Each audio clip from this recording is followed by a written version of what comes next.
Hello, hello, and welcome. I'm Susan Smith. I invite you into my studio, Stitched by Susan. Today I'm going to be doing an edge-to-edge project from start to finish, which is kind of typical. But an added bonus today is I'm going to have a little discussion at the beginning about thread choices, so you don't want to miss that.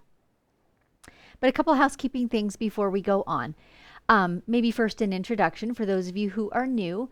I call these episodes live and unscripted because they are just that. I'm streaming in real time, so I am quilting as you're watching. My husband is behind the scenes manning, the cameras and the monitors and the speakers and all that stuff and trying to keep all the balls juggled.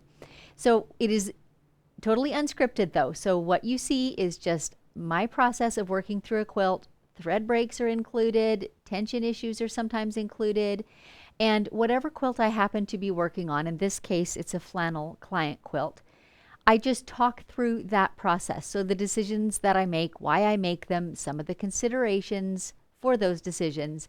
So I think that this will be really helpful if you're a newer quilter and sometimes you're just a bit overwhelmed at all the decisions that have to be made when you're beginning a quilt. This will be helpful. And so each time is a little different because each quilt is a little different. And so I just talk through the things that are unique to that quilt. Couple other things. Someone asked me recently about closed captioning for these episodes, and here's what I've learned. When you watch the replays in YouTube, the closed captioning is always there. But when you're watching in Facebook, as this live is right now, if you want the closed captioning, turn the volume off, and the captioning will automatically appear. So maybe one of you wants to take a second to type that into the chat window so that anyone who needs that can read it, and that might be helpful for them. So if you want to see closed captioning, you just turn the volume all the way down or off, and the closed captioning will automatically appear. How cool is that? So that's a nice little feature. Let's see, what a couple other things. Let's maybe say hello to a few people that are chiming in. How's that? See where everyone's coming in from. You'll have to make them a little larger, Dave. I can't read them. Here we go. Daniela from San Diego, welcome. And Mickey from the North Georgia Mountains. Mickey's been here before. Kathy from Missoula, pretty much a next door neighbor. Welcome. Betty from Edmonton, Alberta, I trust. Boy, not many of you are chiming in yet this morning, so hopefully more are joining. It's Sue Rickman. Good morning / afternoon. Yep, probably afternoon for you. Okay, so there's not very many of us this morning, but I'm going to quilt anyways. So let's talk. Sorry, Dave's talking in my other here. Yes, a couple more things before we go, actually. If you want to see these videos regularly, if you consider like and subscribing either on my Facebook page or on the YouTube channel, then you'll be notified when new ones are coming up. So in Facebook, we always post it as an event, so then you'll get a reminder and a notification when it's happening, which is helpful if you need to do time conversions. So clicking for that event is helpful. And then, of course, in YouTube, you'll get a little warning whenever a new episode has uploaded. Yes, Dave's asking me something else. More names? Okay, sorry. We have little side conversations going on. This is live. Have I mentioned that? A few more people chiming in. Robin from the north coast of California, and Eileen from Utah, and Darlene. She's my next door neighbor too. Darlene. And Louise, good morning. So nice to see you ladies. Charmaine from Calgary. You can probably hear in my voice, I'm Canadian, so that's my home turf. Kathy from Cle Elum, Washington. Fantastic. So nice to see you ladies here. So one other thing I'll quickly mention. I've set up this little feature called Buy Me a Coffee.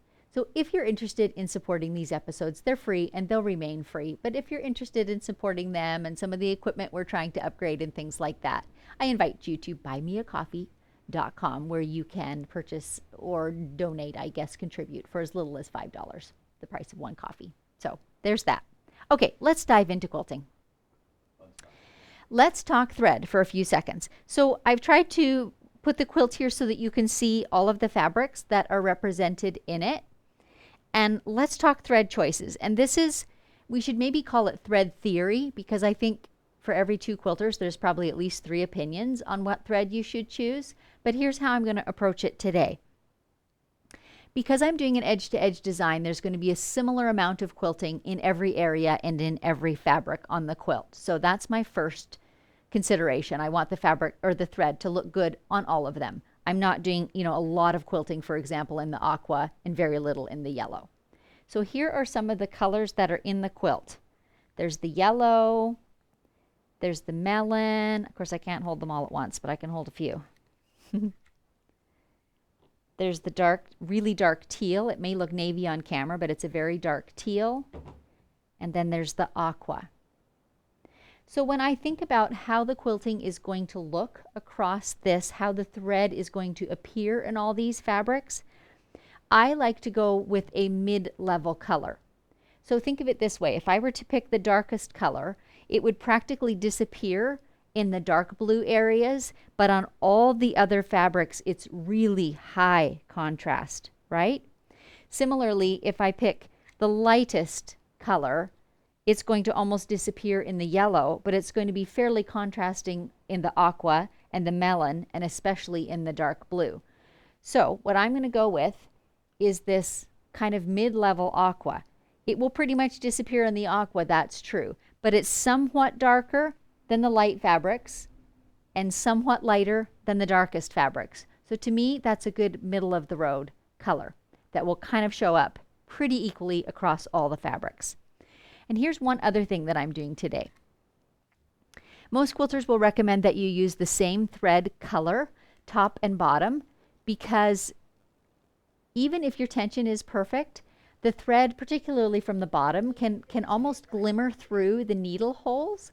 And so it's important that you don't want that to show on the top layer of your quilt.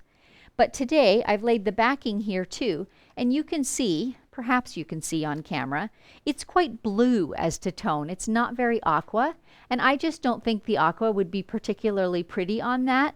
So I've chosen this blue for my bobbin thread, which is similar in value, and that's the key. It's not so different that it's going to show through those needle holes or kind of be a shadow in the punctures in the top fabric. But it's similar enough that I can get away with using a bit different color on the bottom that I think will look prettier on this flannel. So I've got the pale blue in the bottom and I've got the aqua on the top. So I will put all these threads away and we'll get started loading. While I'm working today, you are welcome to ask any questions.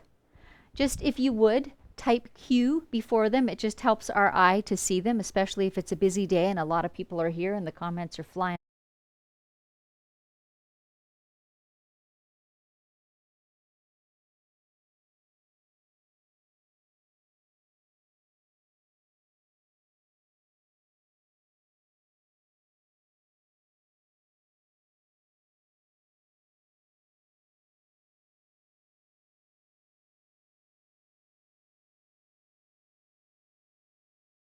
Set up an event in the same way. Just when you click to access it, it's going to take you to YouTube. So I'm just kind of giving you the heads up. Probably in the next 2 episodes or so, we'll be making that switch. But we won't go far. You'll still be able to find me on the same Facebook page. And I should mention too, this particular quilt, the quilt itself and the backing are directional. And I'm quilting waves across them, so that's directional as well. So many times you've seen me load my quilts longwise this way because then I have fewer passes as I'm quilting. But today I'm loading it right side up because I want my waves to go from side to side. So that's another thing that you always want to think through before you load your quilt. It's kind of a balance between efficiency and getting it right. You don't want your waves going from top to bottom particularly.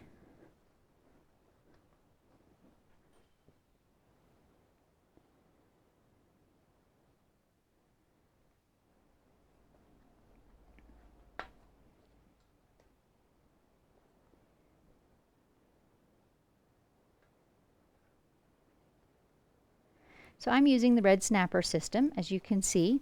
So there's a little peg, if you will, inside my leader.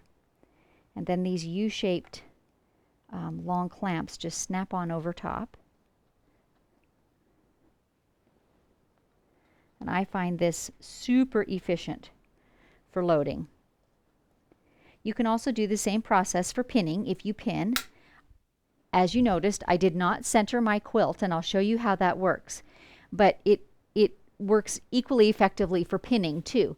Just start on one side, pin all the way across. Don't worry about where the center point is. And here's where we'll come to getting it loaded perfectly straight. So I've tossed all my backing over the front rail. Grabbing a couple more snappers.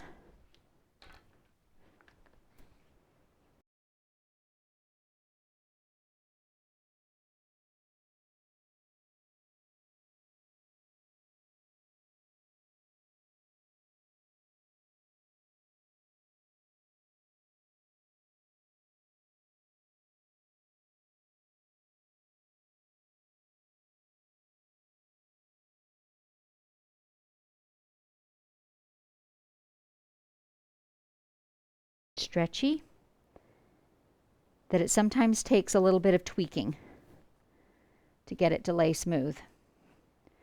So tweaking is what I'm doing. And I might mention, I've got it on here on the straight of grain, but I can see that the flannel is stretched. So I'm kind of hitting a middle road between where the grain actually is and where the straight line is, if that makes sense. So I'm going to put a little tension on it to straighten out that grain, and we'll see how that works. I do have a little spritzer bottle.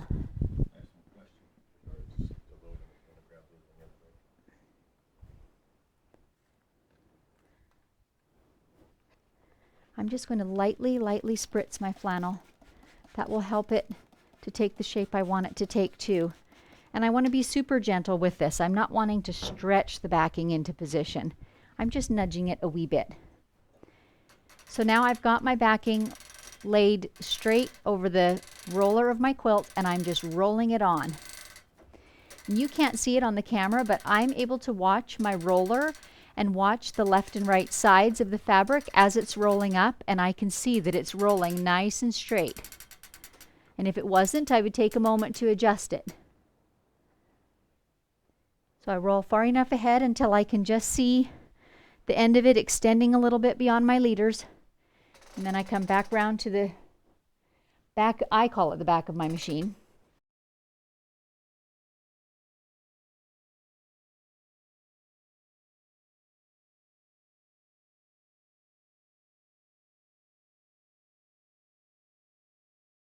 Method, I can just clip my snapper on straight across it and let that little bit of excess extend out the bottom. And if I was doing this with pins, I would have left it longer and left my leader laying flat on the table, and that's how I would have gotten my straight edge.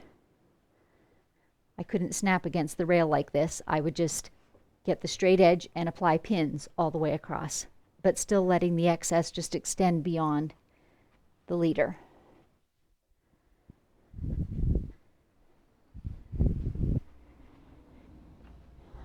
A little more spritzing is required. There's a few wrinkles in this.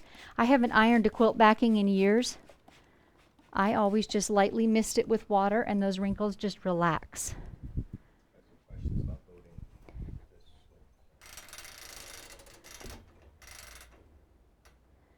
And there's our back, nicely loaded. So Dave's going to load some questions up while I get my batting ready.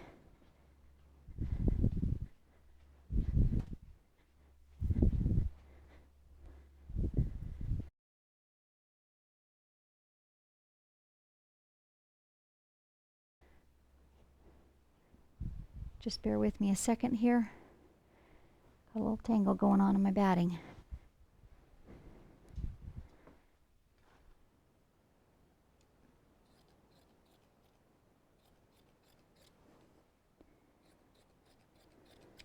So I'm curious what all of you are working on today. Are you sitting in your studios too, sewing something, quilting something? Let us know in the comments what your projects are today. And I am in the inland northwest, so in Washington State, and it is a softly raining day today. Almost there, I promise you.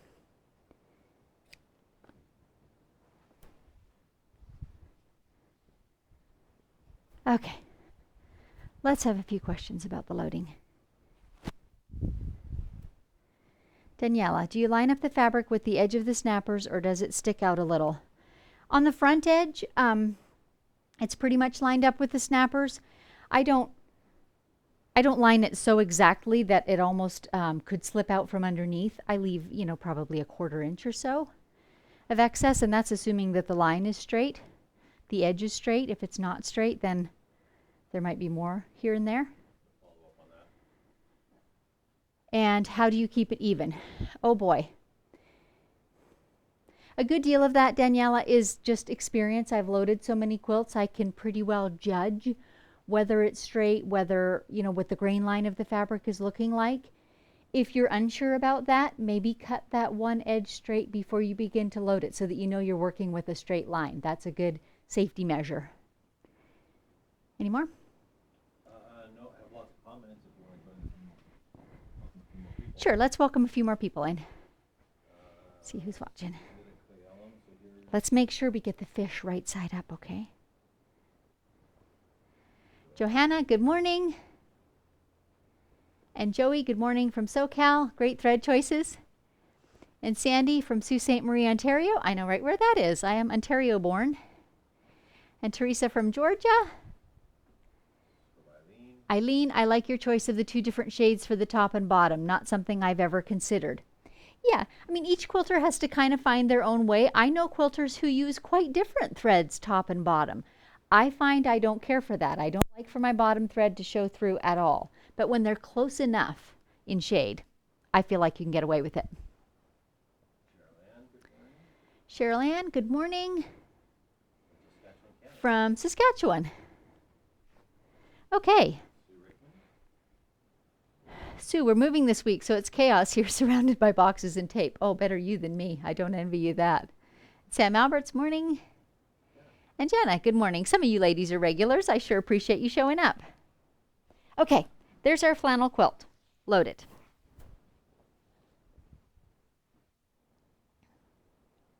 So now I'm going to do just a simple baste around the 3 sides, left and right and top side of this.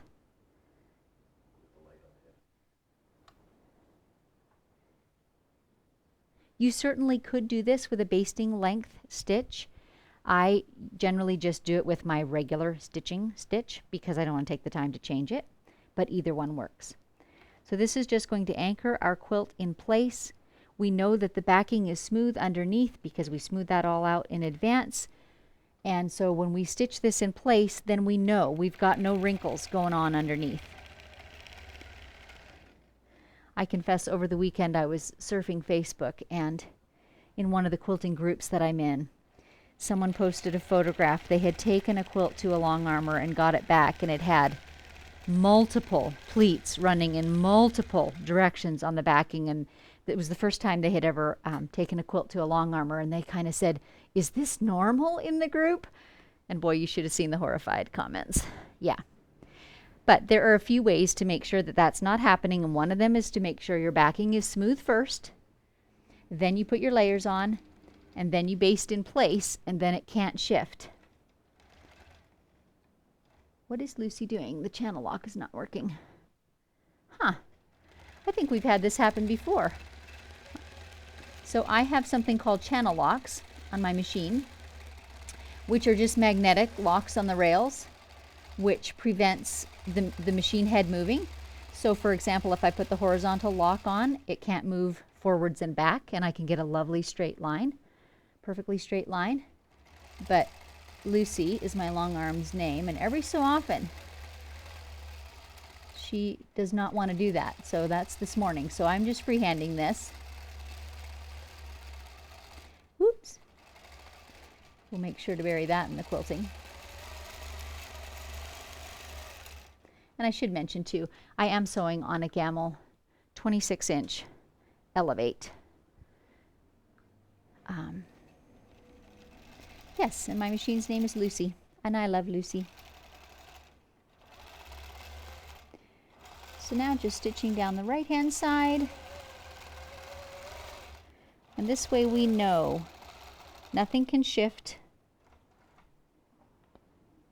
Everything's square and flat. And as we advance the quilt, I will repeat that process down both sides of the quilt, all the way to the bottom and then across the bottom, so that for the client, when they go to bind it, that whole outer perimeter is nicely stitched together and nothing shifts for them either. I have a question on your binding, or on your whatever you call that basting you just did, stitching. Okay, we've got a question about the basting. Yeah. Basting, I think. Carol, I read that some stay stitch from the center out. I don't ever do that on the long arm, Carol. That's kind of the point of having a long arm machine, is that it's all there's tension on it and it's all straight and flat. If I was sewing on a domestic machine, I would seriously consider that, but I don't ever baste from the center out on the long arm. Just there doesn't seem to be a need for it. If my backing is smooth and I lay my top on smoothly, what would be the point? But one other thing I do, I float my tops. Let me just move Lucy so you can see where my hands are moving. 1 second here. I float my quilt tops, and what that means is it's just floating over the top of this bar and hanging down in front of the machine. Both my batting and my quilt top are floating. But I've secured all these 3 sides. I want to secure this side too so that it can't edge its way up as I'm quilting in here. And I just use these very simple magnetic bars from the hardware store. They're very inexpensive. They're quite strong magnets. And as long as you've got a magnetic rail on your machine, I just lay them in a row across the front of the machine, and that keeps that whole front edge from shifting. So now I am good to go. Nothing can move.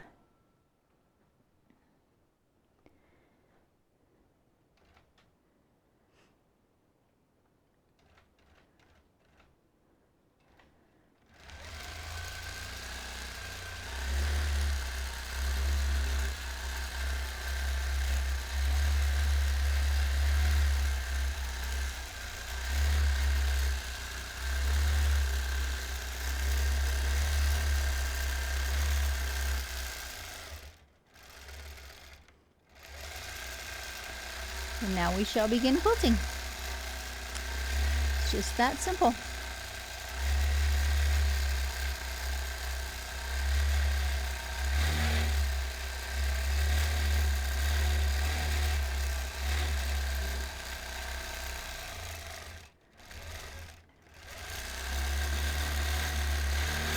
After I've done a few lines, you'll be able to see the really fun texture that these waves create.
So I'm quilting this entirely without pre-marking, as you can see.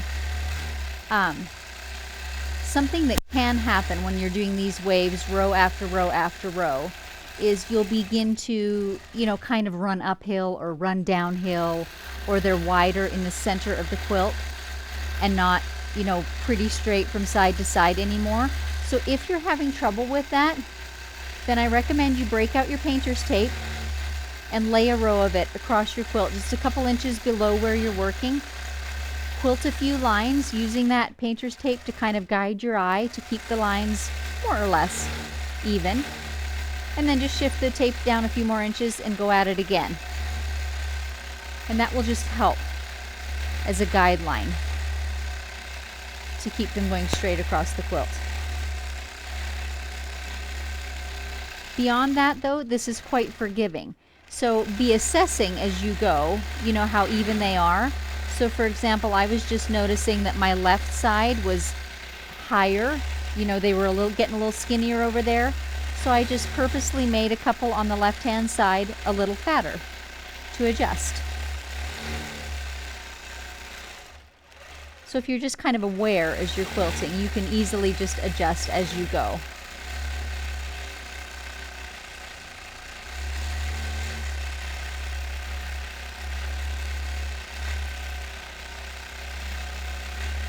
One of my other favorite quilting tips really comes into play with this design. Because you're curving, it's difficult to stop at any point and shift your feet. So this design really requires that you learn how to move your feet while you're quilting. And I know that's not a thing long armers talk about very much, but I think it's really important actually to get smooth quilting, is that you don't have to stop in order to shift your feet. So here's one of my favorite tips. Always keep your weight on the front foot. Don't shift your weight. No, sorry, I said that wrong. Keep your weight on the back foot. Don't shift your weight so far forward that you can't then pick up your foot and move it out in front of you. Does that make sense? So one of my students a little while ago, I was mentioning this tip, and she said, oh yeah, it's totally like tap dancing. When your weight is on a foot, it anchors it to the floor. You can just hardly lift it. And they learned that in tap dancing as students. And so the same principle applies. Keep your weight kind of on your back foot and keep taking small steps forward with your non-weight bearing foot. I don't know if my word picture is describing it to you, but give it a try. And at the very least, really try quilting this whole design without ever pausing across a row.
And there we have it, one pass finished. Can you start to see that wavy texture? It's just like the sun glimmering on the water.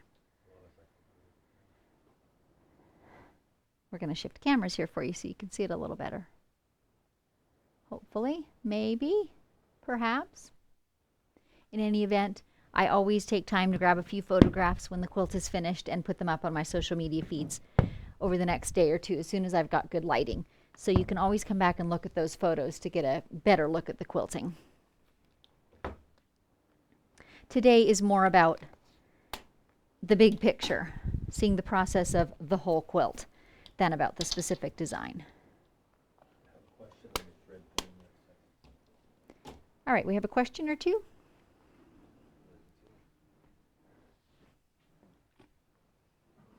Daniela, when you select the thread color, do you always decide on your own or do you consult with the client? Oh, I very frequently consult with the client. But I have a number of them who just say to me, you choose. And so then I make the decision. But no, very frequently I consult with the client. I mean, it's their quilt, right? So it's always, the final decision is always theirs or their taste more than mine.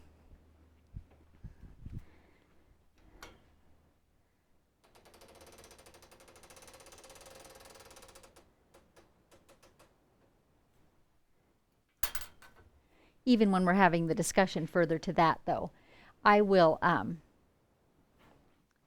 give input. So if there's something that they're wanting that I think will not work, like red thread on the bottom and white thread on the top, for example, I will speak up and say so, because I am the one that has the experience with the quilting, and they acknowledge that. But ultimately, the look that they want to achieve is their choice.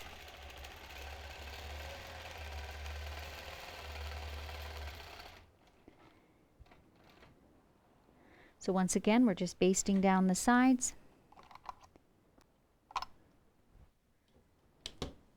And my tension snappers on the edges that I'm using are also part of the red snapper system. I quite like the fact that they're so wide. So I mentioned that I stitch on a 26-inch machine, which is a very deep throat. And I like that the clamps have a long span that grasps and puts even tension all the way across. I really like that. And Dave has put a link in the comments for you guys for the products that I use. And I'm not an affiliate for them or anything like that. This is something that I like and use. But on the other hand, I did hundreds of quilts, you know, attaching them with pins, and I had smaller clamps on the side, and that worked fine too. If that's what you've got, that's what you work with.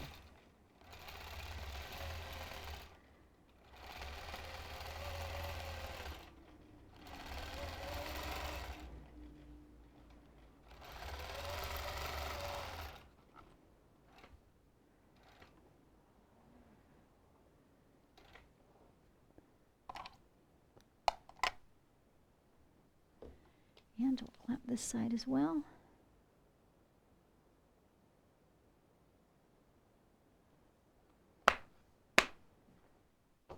These grippers have a nice little rubberized inside that hangs on nice and firmly. Grips the fabric really nicely. I don't think I've ever had one fall off.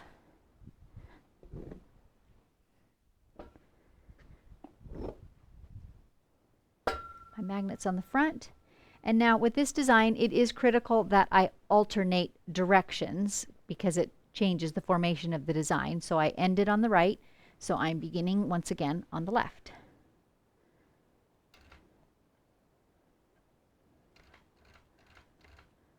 Lock stitch my thread a little bit, and we're off.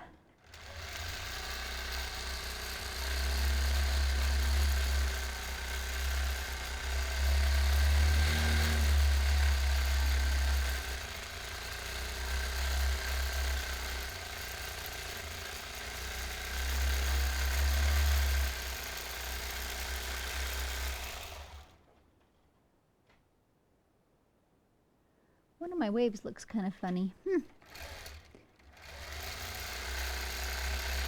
know, there are errant waves even in the ocean, so I'm leaving it in there.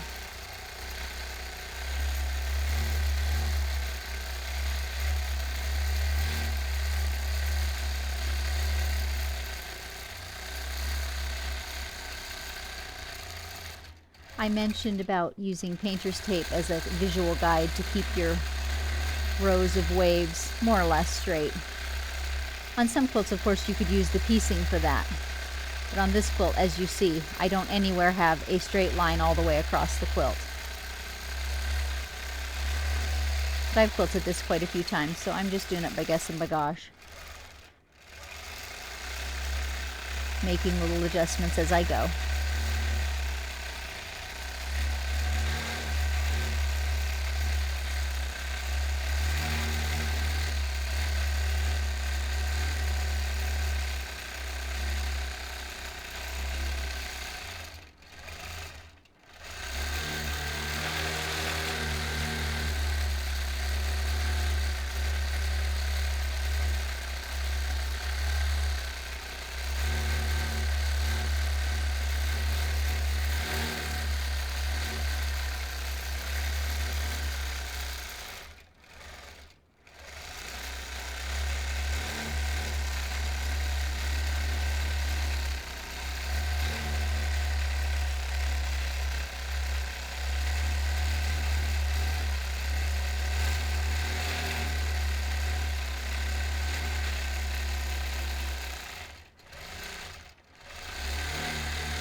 Here's another tip for you. If you just saw that little bump, that was my long arm head bumping up against my clip that's on the left-hand side of my quilt. And so I'm just taking, you can't really see, so I'm going to show you what I've done on this side. I'm just taking a yardstick and inserting it right under my clip and strap just to lift up this a little bit. So I'm doing that on the left side. There's a little bit shorter of clearance on the left-hand side of my quilt, so I just need to hoist that a wee bit out of the way of my quilting head. Any long item would work, a long narrow pipe or whatever you've got, long piece of cardboard.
Time to advance again, and I think I'm going to take a quick moment to check my bobbin thread because I think I'm probably close to the end, and it would be much easier to change it at the end of a row.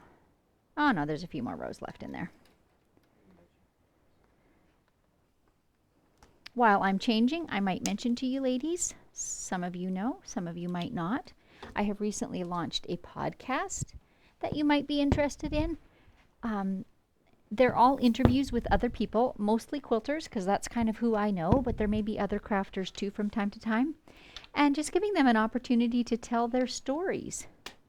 What makes them unique, what drives their quilting, what a difference quilting has made in their lives. Some of them have shared some amazing stories. Very amazing. So, I think we've got 8 episodes out so far. Anyway, it is called Measure Twice, Cut Once. There are links to it on my website. I'm sure Dave, because he's good at this, is putting links in the chat window, but I invite you to have a listen to that.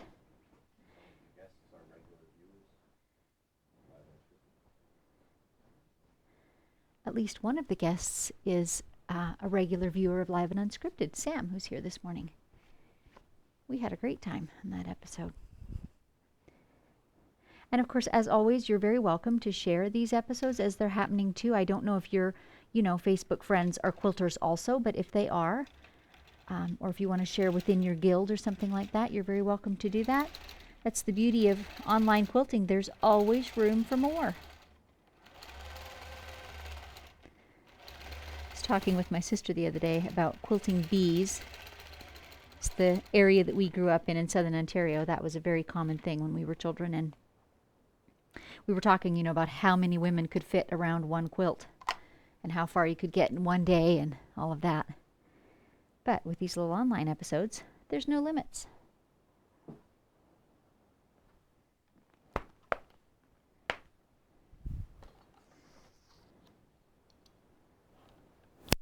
And I should mention too, the very first podcast episode is with my sister, and we have a lot of stories, a lot of reminiscing went on there. So if you want a couple good chuckles, have a listen to that first one.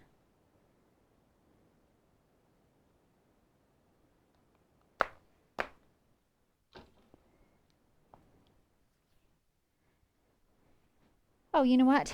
I'm busy talking, not busy stitching. I need to baste the left-hand side. And I do like to baste before I put the clamp and the tension on the back. I feel like if I were to clamp the backing first, it might get to be a little tighter than the top of the quilt. And is everyone able to see my needle, Dave? I'm just going to show you this before I start stitching. Down this side of the quilt, let me just pull the thread out so I can show you. Down this side of the quilt, I've got some excess fabric going on here. Can you see that? There's some pleats, not pleats, but just fullness. This one block is a little bit stretched by the look of it. So I'm going to want to ease that in. What I do not want to do is push that out in front of me and end up with something like this, a pleat somewhere. So it's important that I get that evenly dispersed in there. So I'm even going to take a moment and put a few pins in.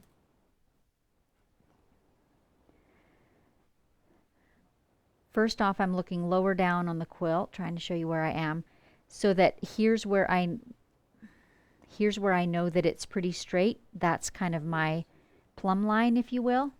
There we go. Now you can see it a little better. So judging with my seams that are running across the quilt, judging with the hang of the quilt down toward the front of me, I judge that this is going to be my plumb line. I want it to be flat right here. So all of this excess I need to work in. So I'm just going to put in some pins, each one of them holding a bit of that excess, and that will give me a real guideline when I go to stitch it down. So it can't get away from me. And sometimes I have to do this more than once. Fiddle with it, put more in. Excuse me. Let me just grab a sip of water.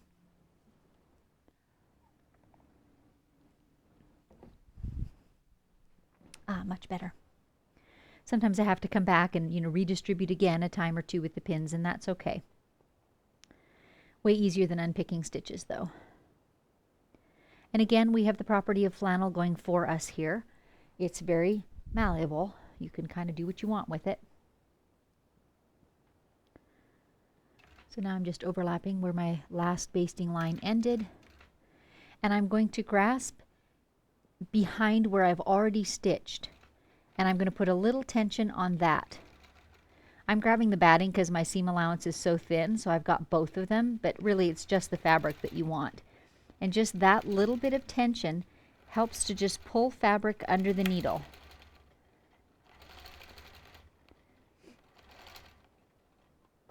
Caught the end of that clamp again.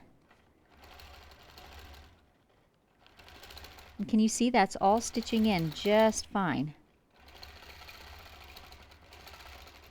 And I'm down to my last pin, my plumb line, and it worked beautifully. And any design that's got a little curve in it, like these waves do, is a great design for taking up some of that excess fabric. Nobody will know when it's all said and done. It will just be caught up in those waves and be perfectly fine. So putting the clamp back on, putting the yardstick back in, we're all set. Making sure I'm starting on the right side, yes. Which is to say, the left, but the correct side.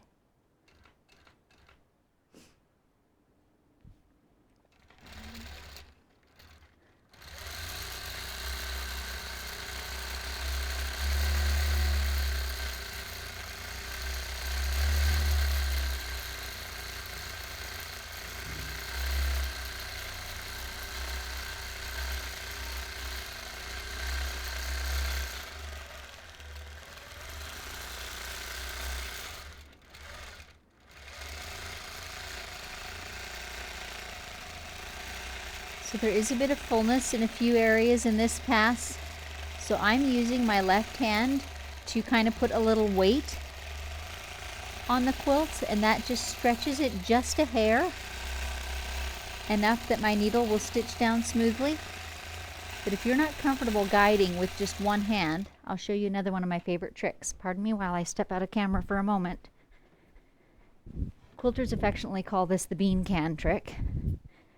But as it so happens, I have a couple vegetable cans. Whoop, there we are. Just simple canned goods. Maybe I'll wait till Dave's able to change the camera for me. But basically, you can lay those anywhere on the quilt top too, and they kind of take the place of an extra hand. We're just putting a little tension on that quilt top and enabling you to quilt smoothly without pleats.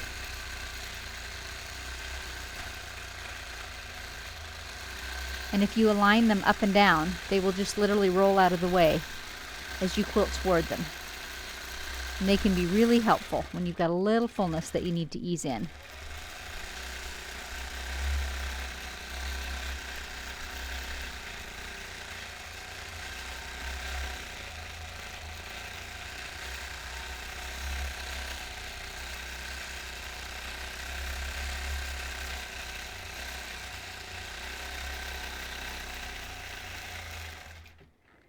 You guys, I just realized I forgot to put my magnets on the front. Also talking, so I'm just going to take a moment and do that. The closer you get to the end of your quilt and the sort of lighter weight that floating area is, the more critical it is to do that so that it does not pull up in the center as you're quilting.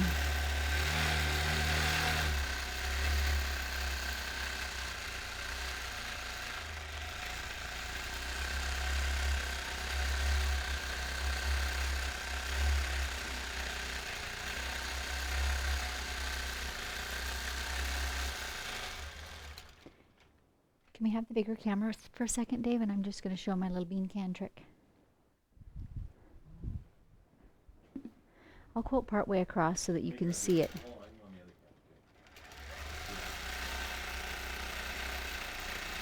This is always our trick with these episodes, is to try and make things show up on the camera. So I am going to pause right there. And literally I just put them on both sides. Here's my quilting bar right under here. And just that little bit of tension stretching the whole quilt will take up any excess, whether it's in the front or whether it's underneath in the back. It will be helpful either way. And watch as I quilt. This will just roll in front of me out of the way.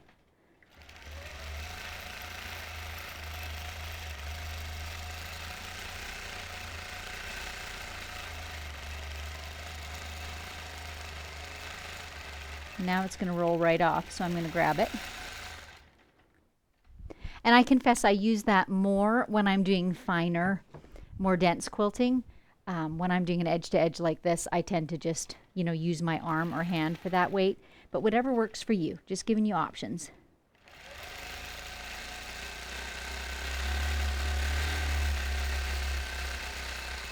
And obviously it doesn't have to be cans either. It can be anything that's got just a small amount of weight.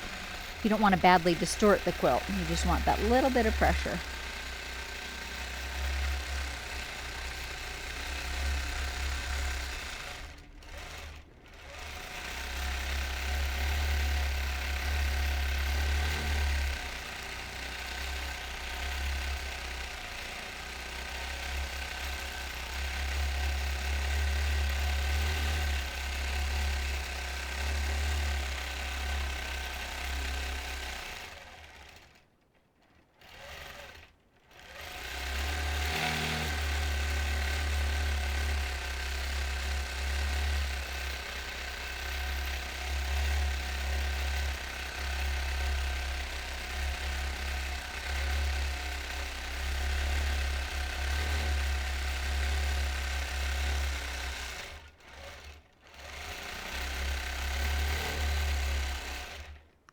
And my top thread broke. Did I mention thread breaks are included for free? And sometimes that just happens and you don't really know the reason. If it happens 2 or 3 times in quick succession, there is a reason, and you've got to find it out, but occasionally it will just happen. You're changing directions or something, and perhaps you just shift a little too quickly. I don't know what it is, but sometimes it happens, and I can't really see why. I'm endeavoring to rethread my needle. I'm having a hard time.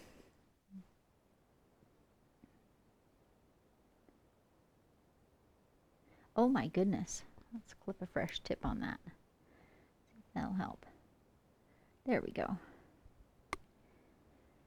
So my bottom thread is still in place, and honestly, I'm so close to the end of the quilt. I'm like 6 inches away, maybe not even that. I'm just going to undo that little bit so I don't have a splice.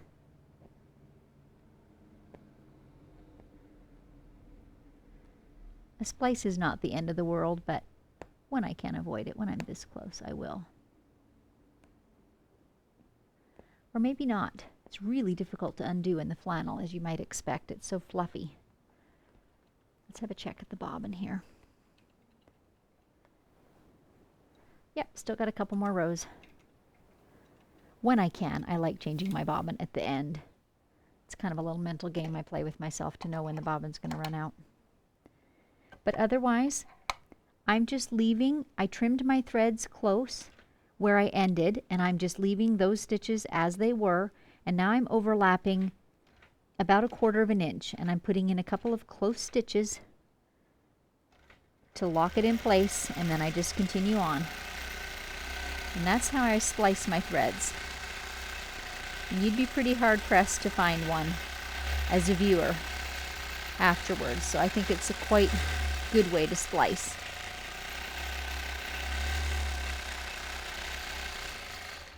But I will take just a second and go back and clip those threads so I don't forget them. And they're locked now, so I can snip right close to the quilt. And I have a little tiny, you see my scissors? See, they have a little curved tip, so they lay really nice and flat when I want to clip off those threads.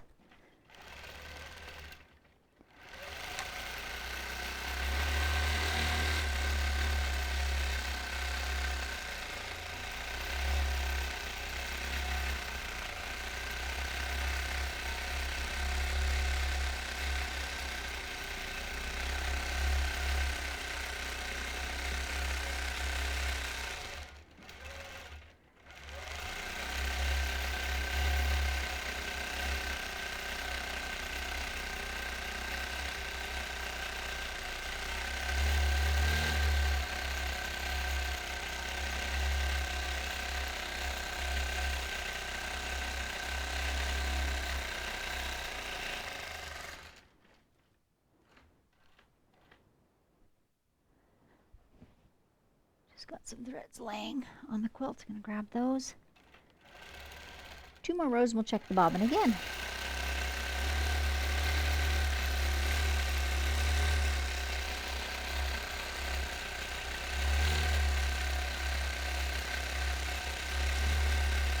This flannel really shows up the texture nicely.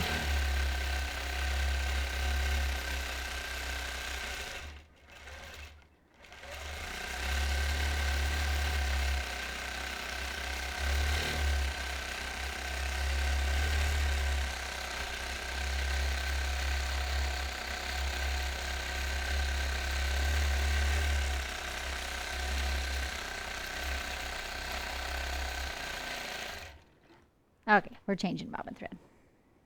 It's done. Dave is laughing at me. He says I'm chicken. And it's funny. We quilters, well, sewers really, call it bobbin chicken, right? When you're seeing how far you can go without changing the bobbin. And I have had a couple spectacular wins lately, like 6 inches or less. So, I've decided not to press my luck.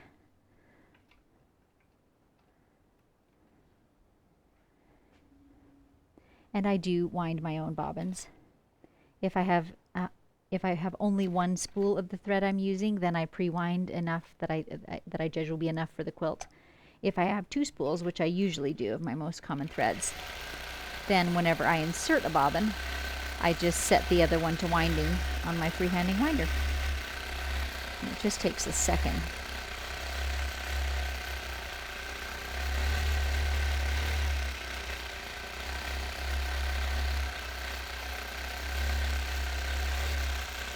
Did I say a freehanding winder? Freestanding winder is what I meant. So it's not attached to my machine. It is entirely independent.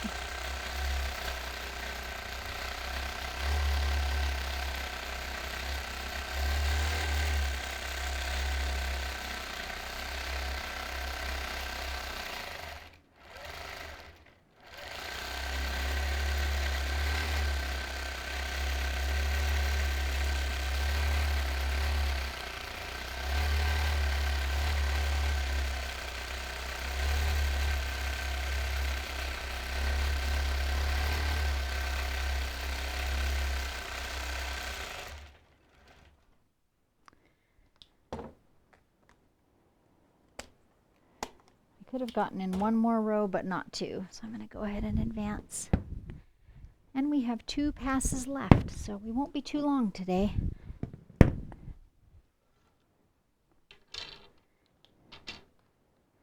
This is my favorite kind of quilting. Just the quilts that are just going out in the world to be well loved. Not too fussy. And I like just adding that layer of texture and pretty to them.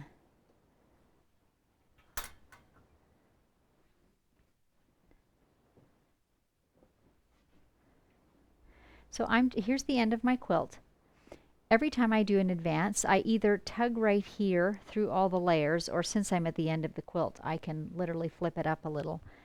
I find, and this may just be my machine, but it tends to pull the batting a little further in the center, or when I'm advancing it, the batting tends to have just a wee bit of rumples under here, and they're not even visible.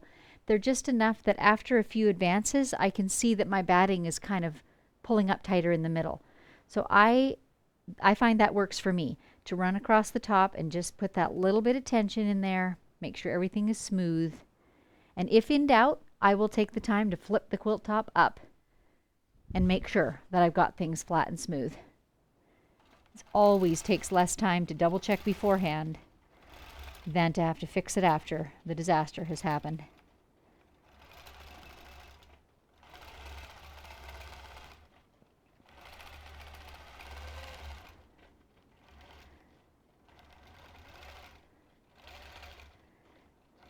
So you can see again with my basting, I'm putting tension on what has already been stitched behind my hopper foot. That just puts the smallest amount of tension in front of the hopper foot and just pulls the fabric under the needle instead of the fabric being sort of bulldozed out in front.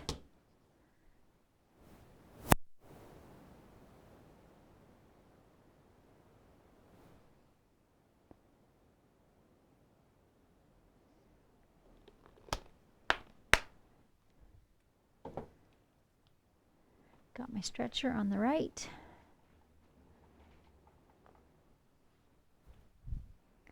The left looks nice and straight now. It really was just that one block, that one fabric that really had the excess in it.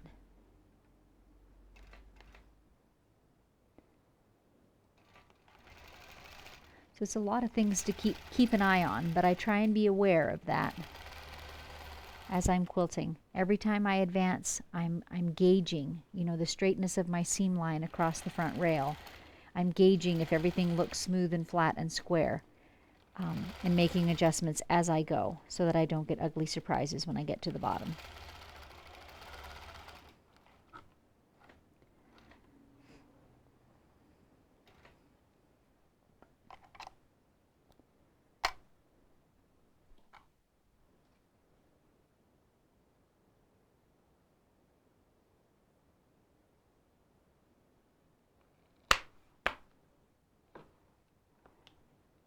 Oh, and Dave's a sweetheart. He went and got me a coffee during one of the moments when I couldn't change camera. That's because he was gone. Forgive me while I take a little sip while it's still hot. Okay, and my few magnets on the front. And we're all set to go.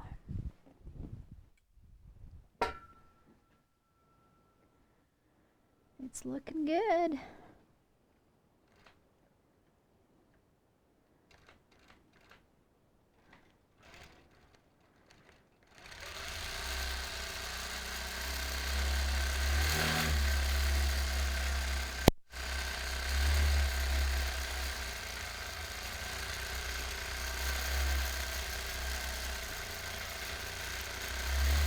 This quilt actually belongs to a friend, and she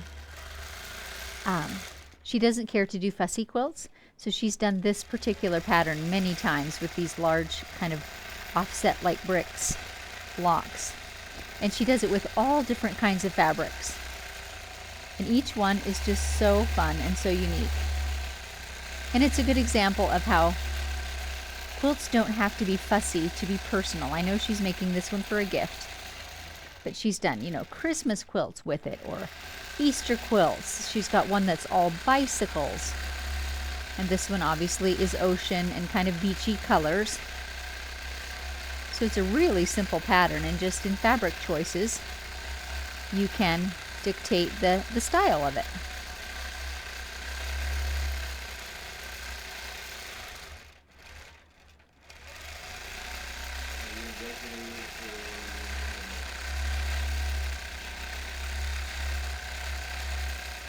After this row, I'll stop for a minute and answer any questions or comments and get a few sips of coffee in while it's still piping hot. How does that sound?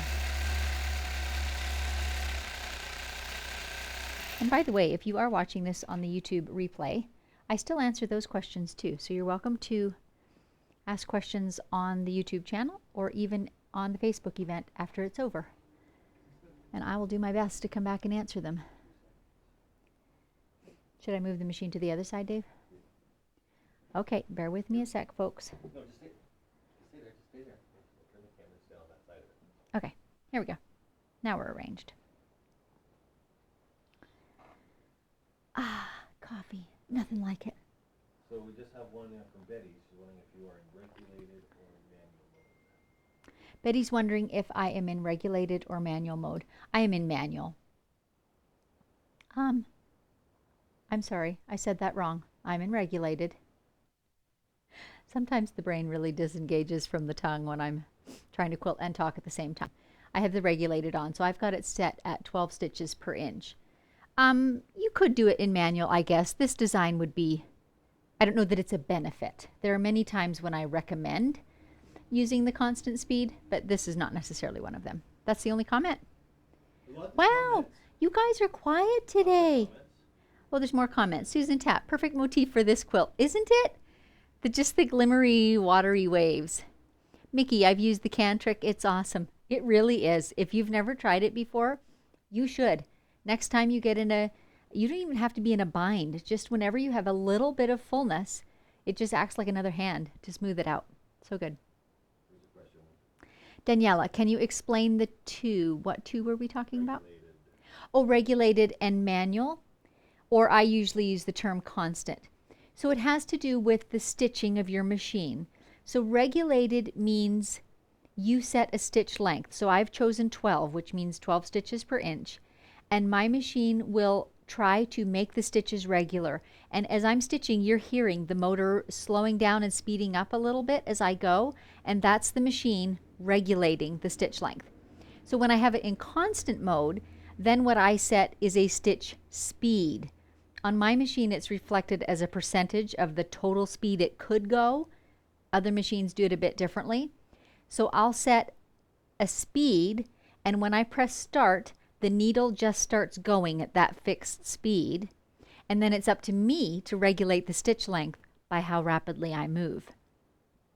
That sounds daunting, and it does take practice to learn, but you can always, I think, get smoother curves and more smooth quilting doing it in that constant speed. So one of these times I'll do one of these episodes with that turned on, and then you'll be able to hear and see the difference.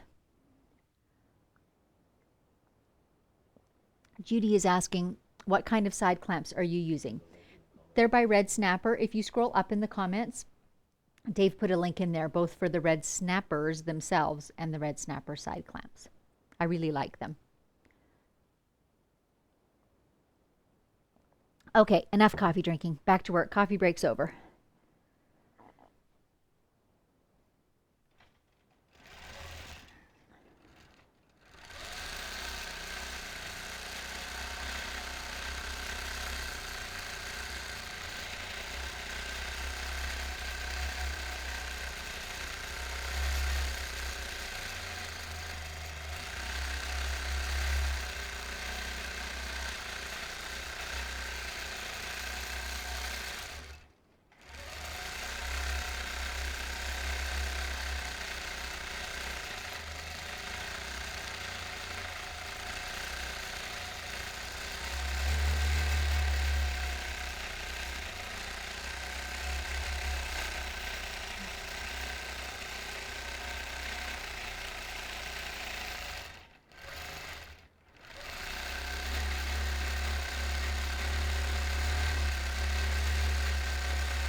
So if you are enjoying this episode, I do these regularly, every second week at least, and every so often I slide in a few more extras.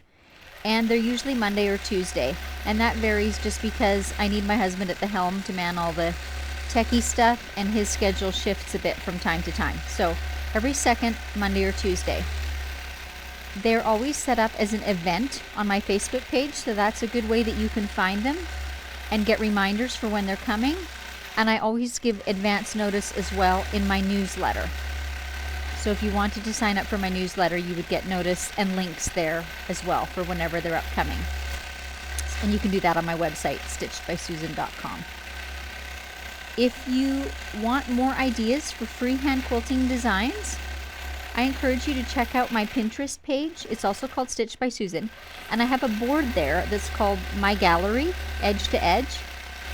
And in that gallery, all those quilts are my work and my original designs. But they're not copyrighted. I don't sell them in any way at this point. And so you are welcome to use the ideas. So you'll see pictures of this wave done on quilts and many other designs.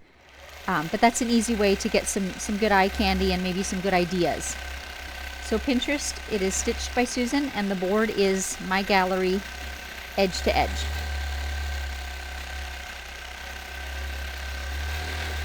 I might mention too, last week I wrote a blog post. I called it Freehand Frolic, and it features, there's 5 or 6 different designs. And I talked a little bit there too about why I choose certain designs for certain quilts and kind of what that process is. So if that interests you, you can also find that from my website. There's a page there for my blog. This is truly what I love, and I love to share it. I think it can be intimidating to newer quilters to just launch out on an unmarked quilt with no pantograph and no pattern like this. But it is so fun. It is so fun. So I'm on a mission to share my love of it and help in any way I can.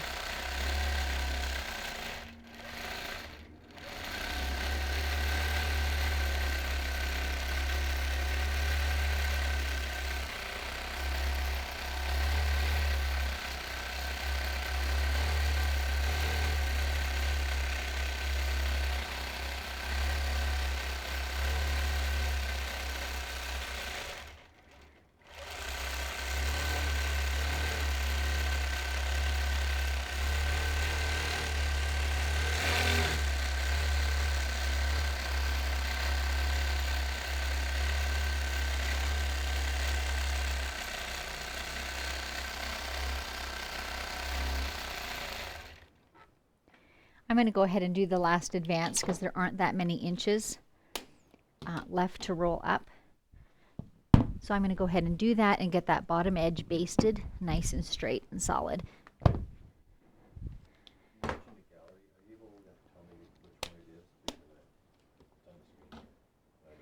My Gallery Edge to Edge, it's on the lower left with the navy quilt. Yes. Dave is just putting a link in the comments for you, right to my Pinterest page.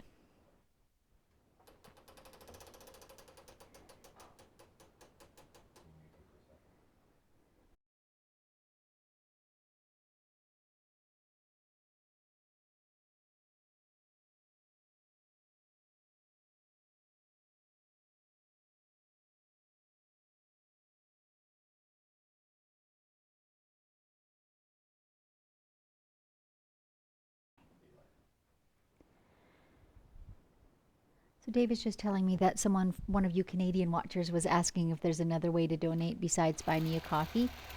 I do think that one is connected to PayPal. So if you use PayPal, I do think that's your best option. Otherwise, I don't really have another way to just contribute, but if you care to, I do have some classes, online classes and courses that are available that you might want to take a gander through. And I'm sure Dave will put a link up for those as well.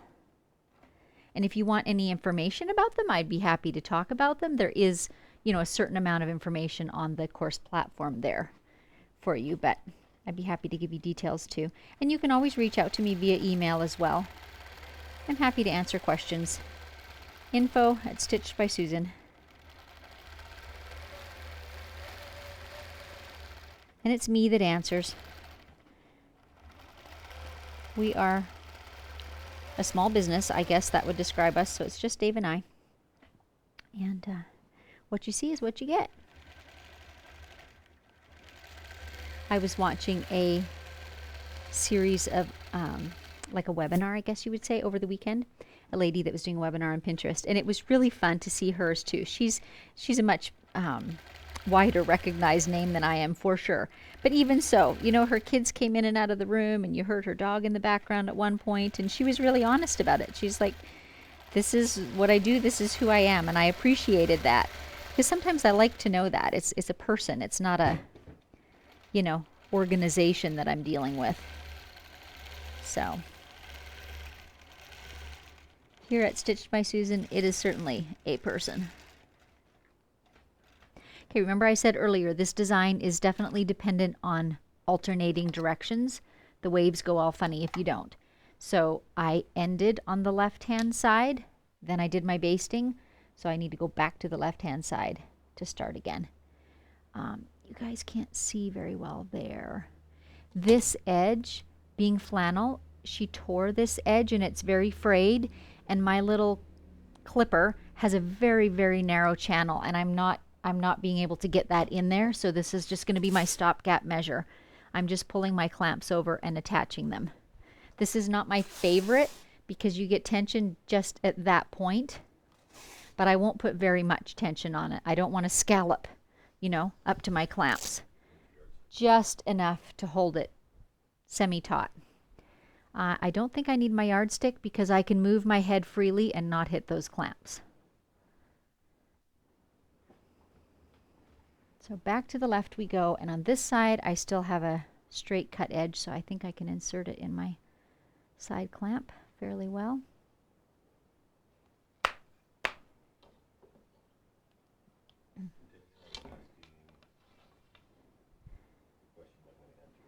Okay, there's another question. Let's have it. I'm waiting for it. Dave's got to put it on the screen. He thinks I can read your mind, but no. Okay, Daniela. I often end up with the bottom not straight, kind of stretched corners. How do I prevent that? First off, be really watching as you go that you're keeping those sides, you know, pulling up under the needle as fast as the inner area of the quilt. Frankly, that is something that you run into so often with quilts, especially if they have a mitered corner or something like that, that the corner will be a little stretched out. And you kind of have to make decisions. So I encourage you to pop back and watch as often as you can, Daniela, because sometimes I'll have one like that and I'll really show it. I have a couple different tricks. One is for, you know, pulling in as much excess as I can. On certain types of quilts, I actually trim a little bit of that corner off. It just depends. There's a lot of factors that go into making that decision. But yes, you're not alone. That is a really, really common thing.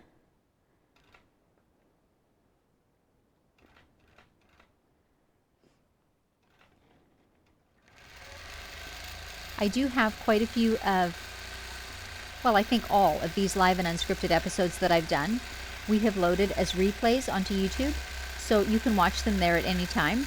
And I've gone and made thumbnails for all of them with a picture of the quilts I was working on and the name of the quilting design, so that you can find that out. Next step, I guess, going forward in the future is I'll try and add more details in the description in terms of what challenges I might have been talking about. Like, for example, this morning's, I should put in the description that there's some extra, you know, info about thread and thread choices, so that when you know, shuffle back through those YouTube videos, you can find out what they're about and find one that, for example, has stretched out corners like you were talking about, Daniela. So I'm still learning too, but we get all these replays up at least, and they're there cataloged for you to refer back to and watch if you like.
I recently watched My Fair Lady from start to finish.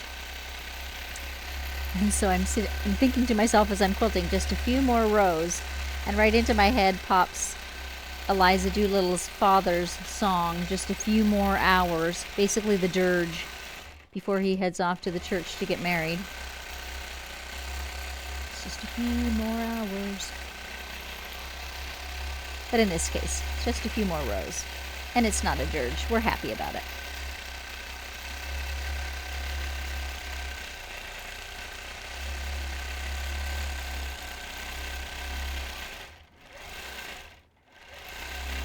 And here's where if I had any really noticeable swells in my waves, you know, in some areas where they were really high or areas where they were really low, I'd need to be taking adjustments now so that I end up fairly straight at the bottom end of my quilt.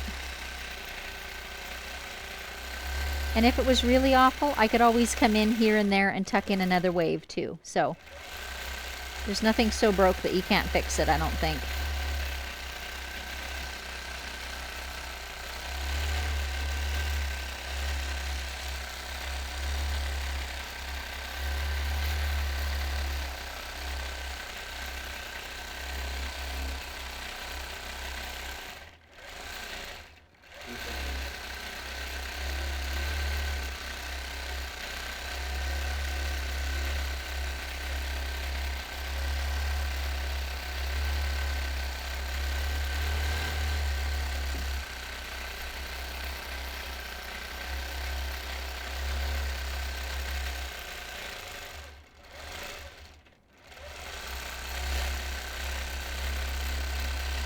And I did notice that in both my left and right corners, I had a little more space than I had in the middle.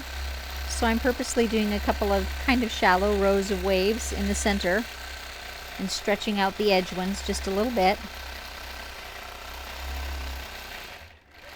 So that's how I'm taking up that slack.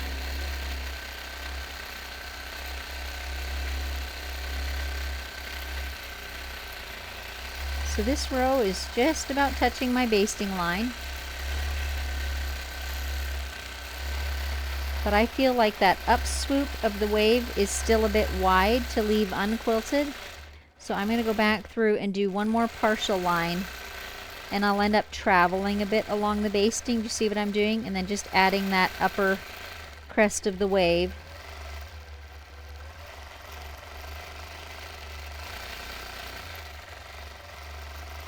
And if you're not comfortable doing this by eye, you know, take a marking pen of some sort and jot in there where you want every crest to be. But this is not a very exact pattern, so I think you can do it by eye. And that's it. A few lock stitches, and we are finished. You're going to have to forgive the camera work. You have to get around to the other side.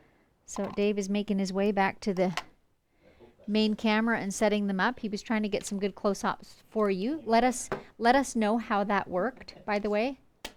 What, Dave? Dave's laughing. Uh-oh. Something went wrong. Apologize for me. I was on the wrong camera and I went and followed it exactly like they asked and I forgot to publish. Okay, we're so laughing at each other here. Dave and I are learning. Forgive us. We're learning about camera work and you know, changing back and forth between scenes and all that sort of stuff. So he was trying to give you a nice close-up. He was walking right at my elbow, getting a nice close-up of that quilting. Only that's not the camera that was on your screen. So next time we'll get it right. Okay, what are we seeing now, Dave? The big camera, I think, would be the best one. And do I want to have Lucy on the right or the left? I'm going to move Lucy to the right, and we're going to dismount, as the gymnasts would say. Move Lucy out of the way. So here again, you'll see the beauty of the red snappers. It takes about a half a minute to unload a quilt. So I just set up my leader. Got a little too tight. I set it up at approximately the position that I know I'm going to want to start my next quilt, just to save myself a little bit of time. And I put a clamp on either end to hold it tautly in place. So it's going to stay right here. You can't see me, but I'm just off to the left, clamping that left end. And then I pull my snappers off, and now my front is all set up, ready to load the next quilt already.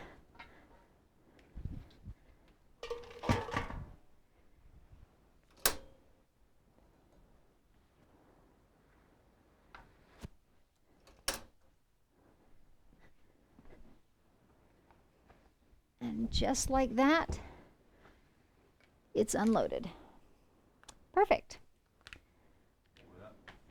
So let me put my snappers away. I will hold it up. I don't know that you won't be able to see the quilting, I don't think, on the camera, but you'll get the idea. And I will, as I said, as soon as I have some good light, I will take some photographs and post them on my various social media feeds. There it is. So you can see, get a good look at it, and I'll show front and back in some of the photographs so you can see how that bobbin thread looked and just get a real close-up look at the quilting. So thanks for joining me today. Once again, I do this every second week at a minimum. So usually the episodes are an edge-to-edge project like this. Occasionally I will do a custom project that will span a couple of days, but you'll get advance notice of that if you get my newsletter or watch for the event as it's posted on my Facebook page. We'll let you know what it is that's coming up. So I invite you to come as often as you like, and thanks so much for joining me today. Have a great day.